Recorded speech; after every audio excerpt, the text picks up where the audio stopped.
আপনি কি পারবেন আপনার সব কিছু ছেড়ে দিতে? আপনার পরিবার, পরিচয়, এমনকি নিজের জীবনও?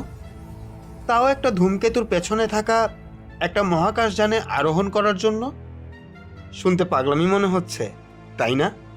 কে করবে এমন? কিন্তু বিশ্বাস করুন আর নাই করুন, কিছু মানুষের কাছে এটাই ছিল বাস্তব।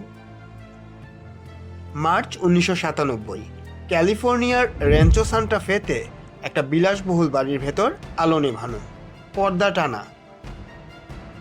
৩৯ জন মানুষ একই রকম কালো পোশাক পরে আছেন। তাদের হাতে একটা অদ্ভুত ব্যাচ লাগানো, যাতে লেখা হেভেন্স গেট অ্যাওয়ে টিম। তারা সবাই নিথর হয়ে শুয়েছিল, যেন তারা কোনো কিছুর জন্য অপেক্ষা করছিল, অথবা কারো জন্য। এটা কোনো ভৌতিক সিনেমা নয়, এটা হেভেন্স গেটের সত্য কাহিনী, যা বিশ্বের অন্যতম অদ্ভুত এক কাল্ট বা গোষ্ঠী। তদন্তকারীরা যখন আরও গভীরে গেলেন, তারা একটা ওয়েবসাইট, কিছু পুরনো ভিডিও টেপ এবং এমন এক গল্প খুঁজে পেলেন যা একেবারে অবিশ্বাস্য। হেভেন্স গেট নামের এই গোষ্ঠীটার নেতৃত্বে ছিলেন দুজন মানুষ, মার্শাল অ্যাপেলহোয়াইট এবং বনি নেটলেস, যাদের অনুসারীরা তাদেরকে ডু এবং টি নামে ডাকতেন। তারা আধ্যাত্মিক বিবর্তনের কথা প্রচার করতেন। তাদের ধারণা ছিল যে মানুষ উচ্চতর ভিন গ্রহের জীবনে রূপান্তরিত হতে পারে। শুনতে তো নিরীহ মনে হচ্ছে, তাই না? কিন্তু ধীরে ধীরে এই শিক্ষাগুলো বদলাতে শুরু করে এবং গোষ্ঠীটা সমাজ থেকে নিজেদের বিচ্ছিন্ন করতে থাকে। তারা পরিবার ত্যাগ করে, পরিচয় বদলে ফেলে এবং তাদের জীবনের প্রতিটা অংশ অ্যাপেলহোয়াইটের নিয়ন্ত্রণে সঁপে দেয়।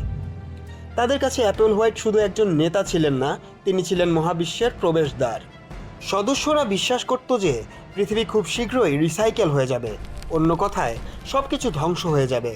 তাদের একমাত্র আশা ছিল পৃথিবী ছেড়ে এক উচ্চতর মহাজাগতিক সভ্যতায় যোগ দেওয়া, যার নাম তারা দিয়েছিল দ্য নেক্সট লেভেল। আর সেখানে পৌঁছাতে হলে তাদের ফেলে যেতে হবে এই মানবদেহকে।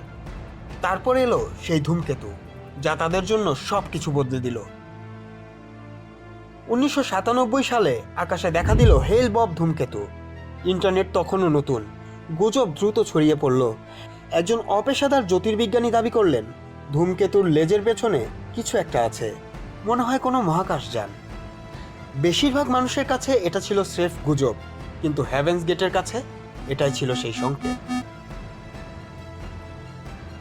মহাকাশযানটা প্রস্তুত, পথ খোলা। তাদের মনে উত্তেজনা ছড়িয়ে পড়ল, কোনো ভয় নেই, দ্বিধা নেই, শুধুই আনন্দ। তাদের কাছে এটাই ছিল নেক্সট লেভেলের টিকিট।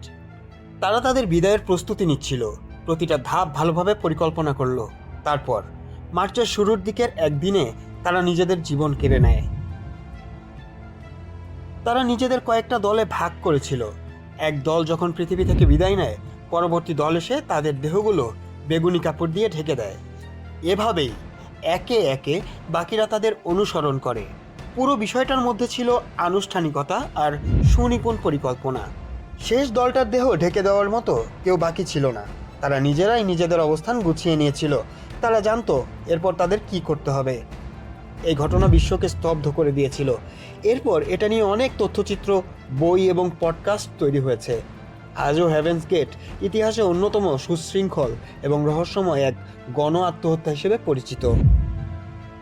এরকম আরও বিষয় জানতে ভিজিট করুন আমাদের ওয়েবসাইট thewisdomia.com।